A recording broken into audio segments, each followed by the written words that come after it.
Reda Oulamine, bonjour. Bonjour. Je vais tout d'abord commencer peut-être notre un entretien sur la justice pour ceux qui découvrent, disons, cette émission qu'on a le plaisir d'animer et même de faire ensemble. Je voudrais commencer par un mot de présentation de ton parcours pour ceux qui s'intéresseraient en effet justement au circuit, j'allais dire, qui t'a amené ou qui t'a poussé à t'intéresser non seulement aux questions de justice, mais également aux questions politiques. Reda Oulamine, tu es d'abord un avocat cosmopolite, si l'on peut oser cette qualification, un pied dans le Nouveau Monde, à New York, un pied à Paris, le cratère, pour reprendre une vieille expression de l'Europe, et un pied au Maroc en tant que avocat, je veux le souligner, inscrit au barreau de Casablanca. Alors ça c'est un peu pour tracer dans les grandes lignes le parcours que tu as eu, qui t'a amené à t'intéresser aux questions de justice. Tu y as été amené aussi grâce à un parcours qui s'est intéressé justement à la réforme au travers du milieu associatif qui t'a amené à t'intéresser justement à ces questions de justice. Le premier entretien que nous voulions mener aujourd'hui, il concerne les réformes, les défis, les problèmes que rencontre la justice dans notre pays, le Maroc.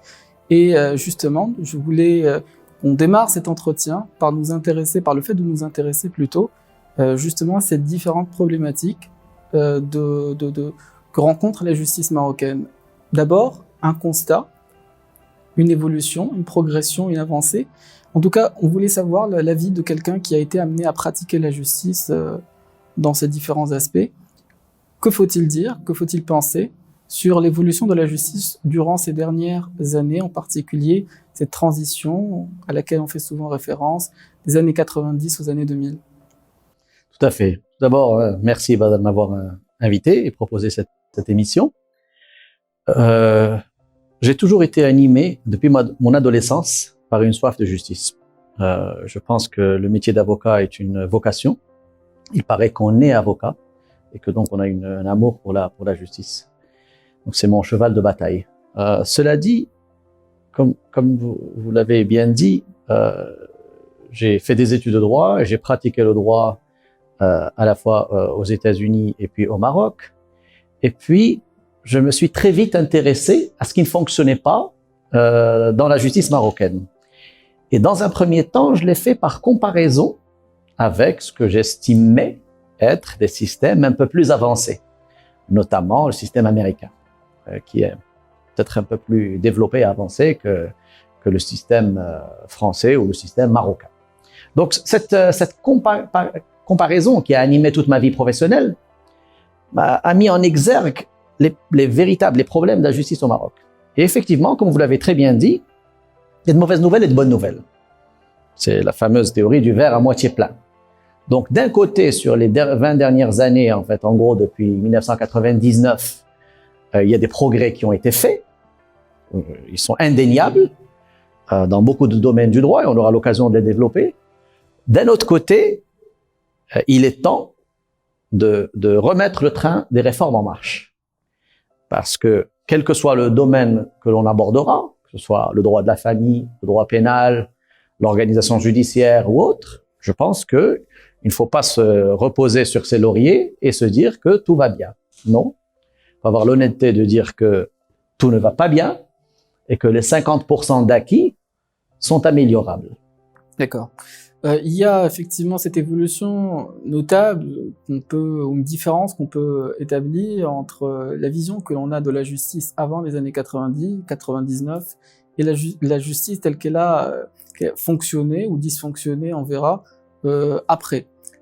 Et puis, puisque donc la question de l'évolution est intrinsèquement liée à l'histoire, il y a aussi une autre date qui a marqué les esprits collectivement à l'échelle nationale, c'est en effet 2011, il y avait des espoirs qui sont nés à ce moment-là, à ce moment particulier, aux réformes, qu'elles soient politiques ou judiciaires également.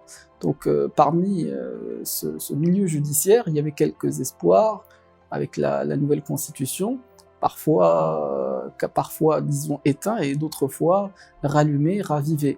Donc le verre à moitié vide ou le verre à moitié plein. Après cette année cruciale 2011, quel regard portons-nous aujourd'hui, en tout cas quel regard portez-vous particulièrement en tant qu'avocat, sur l'évolution de la justice, du train de réforme qui a été pris ou n'a pas été pris, justement? Alors bon, sans trop revenir sur ce on peut appeler l'ancien régime avant les années 90, hein, donc on va pas revenir sur les années de plomb et tous les dysfonctionnements, les atteintes très graves à la justice et à la démocratie. Hein. On sait tous ce qui se passait à l'époque. Mais effectivement, depuis 1999, depuis les années 90 de manière générale, et même avant 99, il y a eu des amorcés, des changements dans tous les domaines du droit. Vous savez qu'il y a très longtemps, dans les années 80, une garde à vue pouvait durer 6 mois. Hein? On n'est plus à cette époque de disparition. Donc, il y a un cadre légal qui est plus ou moins bien respecté. Mais effectivement, donc il y a eu une évolution de 99 à 2011, et en 2011, il y a eu ce fameux printemps arabe. Et grâce au courage, il faut appeler un chat des membres du 20 février, il y a eu des réformes dans le domaine de la justice très importantes qui ont eu lieu au Maroc.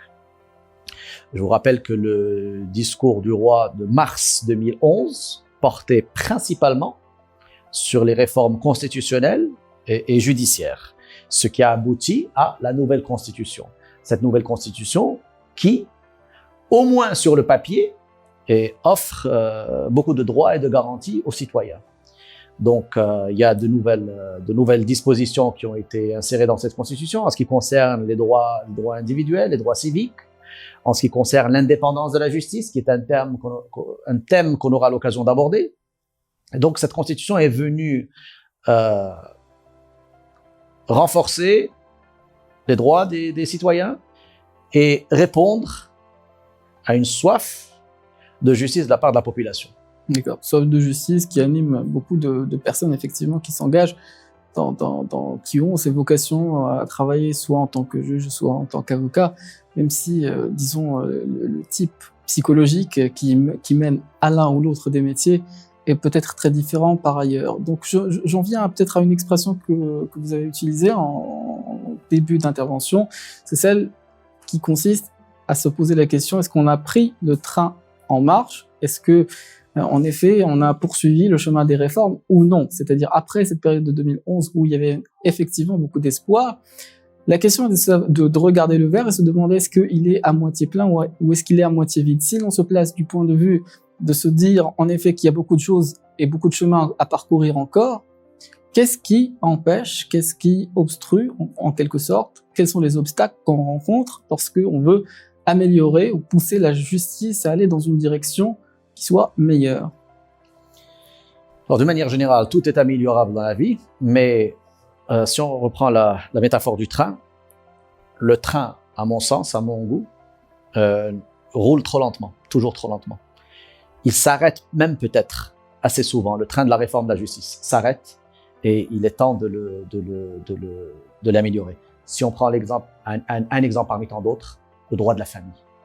En 2004, la situation des femmes et des enfants au Maroc avant 2004 était terrible. Une femme pouvait se faire répudier sans assister à son divorce. Cela a changé. Mais on a porté la condition de la femme, la situation de la femme de 0 droit à 50% de droit. Quand on dit la femme, je dis la famille, la femme et l'enfant. Par exemple, en termes de pension alimentaire et autres questions annexes. Aujourd'hui, 2004-2020, ça fait 16 ans. C'est vrai qu'il ne faut pas se précipiter. Les réformes prennent du temps. Mais est-ce qu'il n'est pas temps, justement, de continuer les réformes? J'ai pris le droit de la famille comme ça au hasard. C'est le premier thème qui m'est passé par la tête. Mais il y a d'autres thèmes qui seraient éventuellement encore plus prioritaires. Je pense notamment à la réforme du droit pénal et de la procédure pénale. D'accord. Et pour en rester justement au constat qu'on vient d'évoquer durant ces quelques minutes, justement, lorsqu'on met sur la table un constat, c'est qu'il est fondé aussi sur autre chose qu'une expérience personnelle, mais également sur des classements internationaux, sur des évaluations, des rapports d'experts qui comparent différents systèmes judiciaires.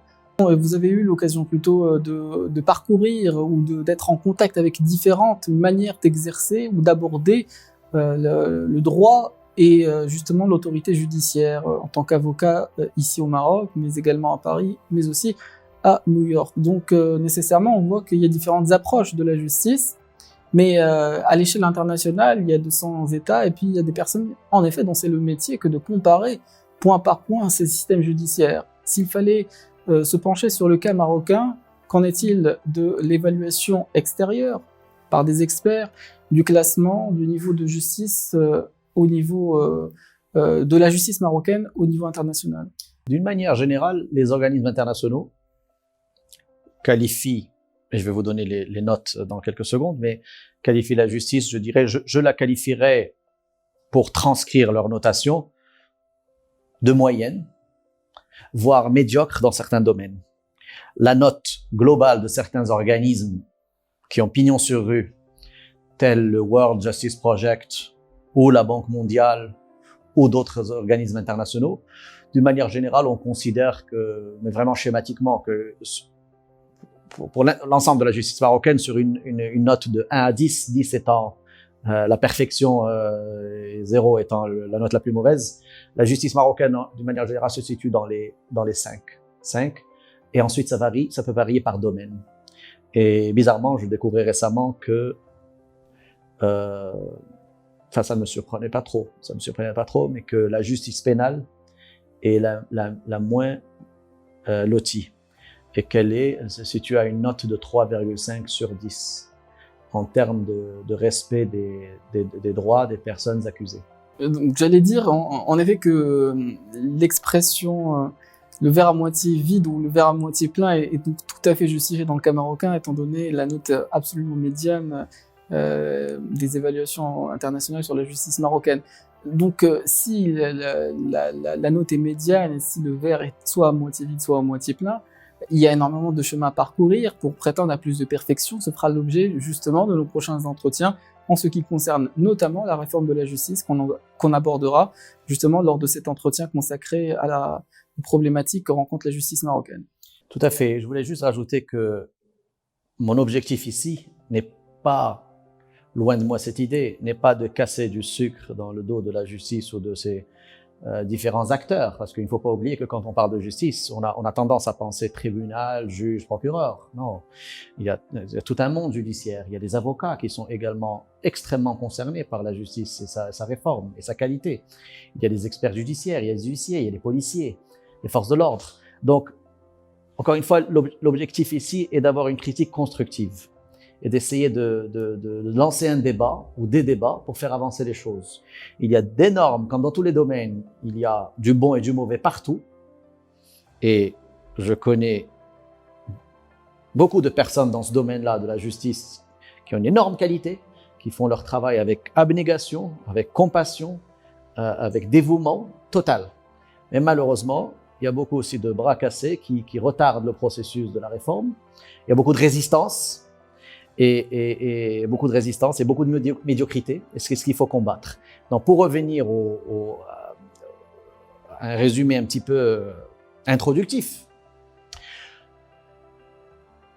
on dénote généralement quelques problèmes clés, quelques problèmes phares dans le domaine de la justice, encore aujourd'hui, en 2020, tels que les moyens dont dispose la justice, l'indépendance de la justice, la corruption et l'accès à la justice. L'accès à la justice qui est également un problème très épineux.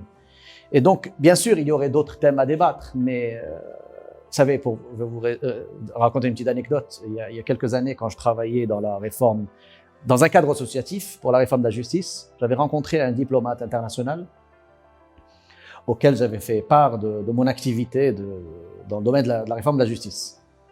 Et il me répondit alors, vous œuvrez dans la réforme de la justice, donc vous voulez vider un océan avec un verre. Cette phrase-là ne m'a jamais quitté, mais il faut continuer à vider l'océan.